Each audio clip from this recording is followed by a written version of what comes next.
JEM is my name, no one else is the same. JEM is my name. JEM.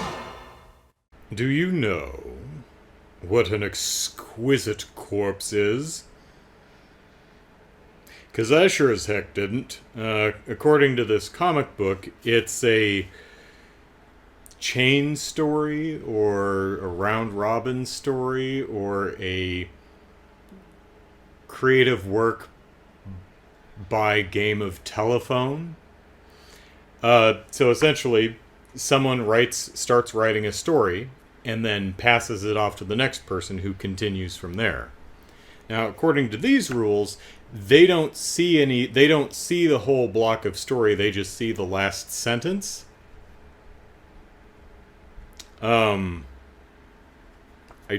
Which is kind of weird, and doesn't seem to be exactly what they're doing here, but the whole story seems a bit too cohesive. So we're looking at the 2017 annual. Annual's typically an excuse to bring in some different artists, play around, have fun, do some out-of-continuity stuff, or stuff that doesn't have anything to do with the main story. This is the second annual.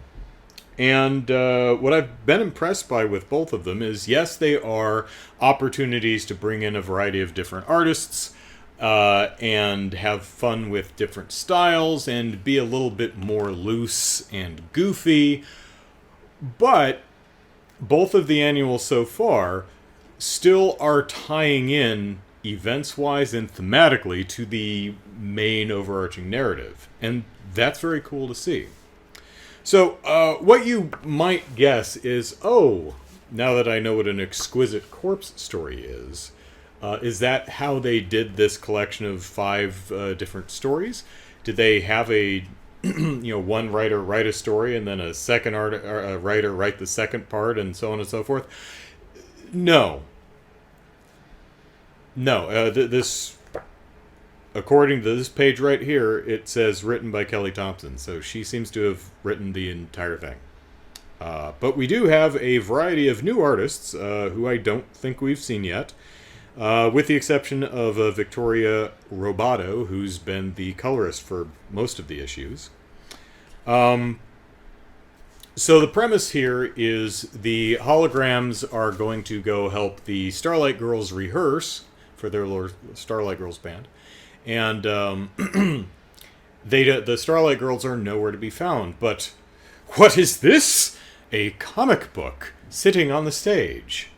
They pick it up and they're like, by golly gosh and heck, this comic book stars us. Was it written by the Starlight Girls? Yes. So what this annual is the wraparound story is the Holograms find a comic written by the Starlight Girls about them. And the 4 issues are the stuff that's being wrapped around are the individual comics that the girls made about the Holograms. So what we're reading is an exquisite corpse by the Starlight Girls. It's not actually an exquisite corpse comic because it was all written by the same person. I really like... this has nothing to do with anything, but I really like Shayna's outfit here. It's just really cool. It looks like she's wearing a standard purple dress with, a brownish overcoat.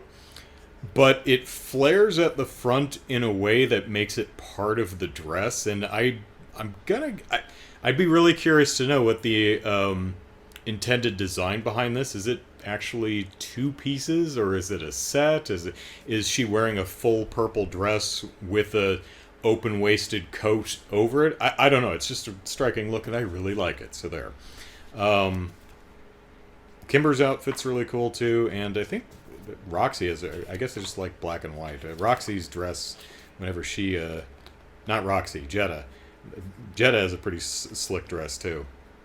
I guess I'm in an Oreo mood. I like the black and white color schemes. All right. So, the one thing I was thinking about while I was reading this is the individual episodes are not authored. Like, you don't, by Bonnie, by Chrissy, by, right? And I thought, that might be a bit of a missed opportunity. On the other hand, I don't think we've even seen the Starlight Girls since early Dark Gem. So we don't really know, in the comic continuity, we don't really know the Starlight Girls. We've seen a couple of them, but we don't really have much to, like, reading the individual episodes. Oh, this is by Chrissy. That's totally Chrissy. No, we don't really know the characters well enough to do that. Again, as I said, the last time we saw them, I think, was Dark Gem, where it's implied that the Dark Gem holograms zombify the Starlight Girls, but that's never shown. Which, at the time, I don't think I mentioned it, but at the time I felt that's kind of a missed opportunity.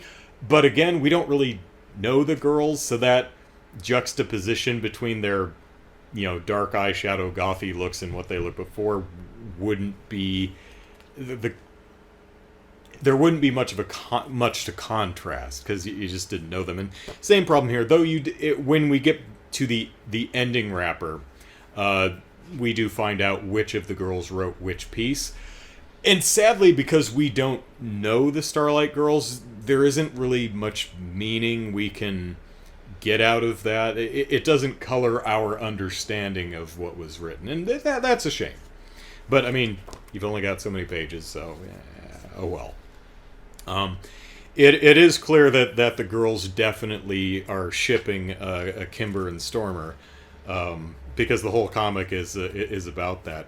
In fact, what I find very interesting, the basic premise of this Exquisite Corpse comic is it's a space opera where Darth Pizzazz, actually Magistrix Pizzazz, something like that, yeah. Speaking of which, I really love this dark silhouette art. This one, for editing Andrew to pick out the right page. Just really striking and attractive. So Pizzazz rules the galaxy, but Stormer broke her heart by, sleeping with the enemy, so to speak. And so Pizzazz has banished her to the world of lost souls or something like that. And she took it, very fairy tale. She ripped out her heart and hid it away so no one could ever hurt her again. And wow, the Starlight Girls really have a bead on Pizzazz. So, what I was talking about was how this relates to the overarching narrative, where we are in the overarching narrative of the JEM comic, is Stormer's gone from the Misfits. Pizzazz seems to have not necessarily removed her from the Misfits, but she is operating the Misfits without her. The whole explodey cake on the boat thing, that was done sans Stormer, because Pizzazz feels she can't trust her. And the Starlight Girls framing that as Stormer broke her heart and she yanked out her heart and hid it away so no one could ever hurt her again. Not only is that relating to what's actually happening in the main narrative, but that's pretty insightful. Pizzazz may be a prickly pain in the bum, but it's not like she doesn't care about other people. She does, and she's afraid of getting hurt. Remember, Pizzazz genuinely respects Stormer as a person, and as a musician, and holds her opinion in high regard, and holds her as a person in high regard. She may trust Stormer more than anyone else. After all, Stormer is listed as Pizzazz's emergency contact. So we've talked about how Pizzazz is very sensitive when it comes to betrayal. Her father was never there for her, never paid attention to her. If the backstory is the same as it was in the cartoon, same with the mother. 5x5 Records dropped them for someone else. So now she sees Stormer And she's like, hey, let's go do a thing. And Stormer's like, no, I have to go hang out with a member of the rival band. It's wrong, but Pizzazz is taking that personally. She's taking that as here's yet another person who's choosing someone else over me. That's not what's happening, but that's how it feels to her. So for the Starlight Girls, who sadly we don't know very well, to pick up on that and dramatize it in this way is really insightful on their part. So the whole space opera is actually really lovely. Kimber, the holograms are on their spaceship. Kimber wakes up. Aha! I had a dream, and I know where what's her face? Stormer is. She's on the planet of lost souls. And they're like, our lost soul is on the planet of lost souls? Yeah, that tracks? Sure. So they go to the planet of lost souls, which looks like a giant bagel, and is ruled over by Roxy and Jeddah. And Aja fights Jeddah in arena, thunderdomes it, says, if I beat you, you answer a question. Roxy just sits there and eats a bagel, as she's wont to do. So she wins, and she asks her, how do we solve the mystery of the planet of lost souls? And she says, well, you gotta be pure of heart. And they're like, well, shit. We're JEM the Holograms! You don't get more pure of heart than us! So they go to the planet of lost souls. They land, and Shayna says, don't worry, Kimber. No matter how long it takes, we will stay here until we find Stormer. Oh, there she is.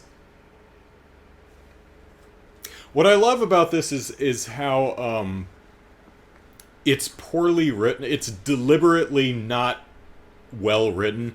It's written like it's written by a bunch of people ranging from ages 10 to 15. So Kelly Thompson really captures that feeling of just, screw it, move the plot along. We got to the planet. We landed right next to Stormer, so that bing, bang, bosh, we're done. So Shayna, who has psionic powers for some reason, because it just moves the story along, figures out she's an Esper, I guess, and she figures out all the stuff, and it's like, where did Pizzazz hide her heart? Well, it's in the... Stormer has a ball and chain that she's been dragging around on her ankle. It's in the ball and chain. So they so Shayna, of course, uses her super Esper powers to figure out that you need to cry tears of regret onto the ball and chain to open it up and unleash the heart. And they do, but the heart crumbles into dust. So JEM says, well, through the power of music, we're just gonna crash Pizzazz's planet. We're gonna sing at her until she feels better. And they do. And her heart grew 3 sizes that day. And everyone lived happily ever after.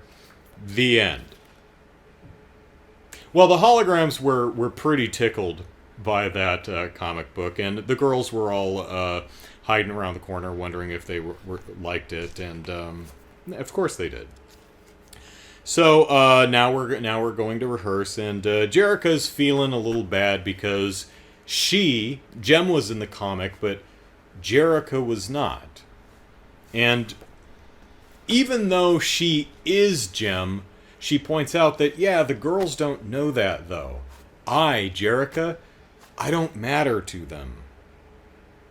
And so the comic ends with her saying it's no big deal and putting the book down. But you can tell that, it is a big deal. And that's another thread that's actually tying into what's going on in the main narrative right now.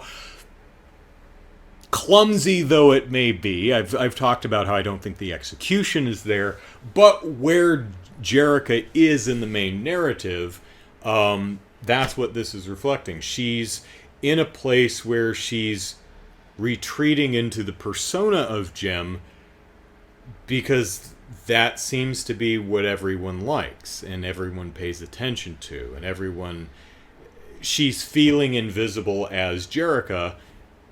Even though, her sisters love her as Jerrica, Rio, of course, loves her as Jerrica. I'm sure that Pink Llama Rama loves her as Jerrica. Because you know Kimber isn't feeding the llama Rama. I doubt Aja and Shayna are either. It's probably Jerrica who has to feed the damn llama. Am I the only one who feeds the llama around here? Probably. So, yeah, overall, I quite like this. It was a fun read. It was adorable, and it made me happy. So, next time we will see what the Misfits have been up to in their self-titled book, which is actually was released simultaneously with Truly Outrageous. So,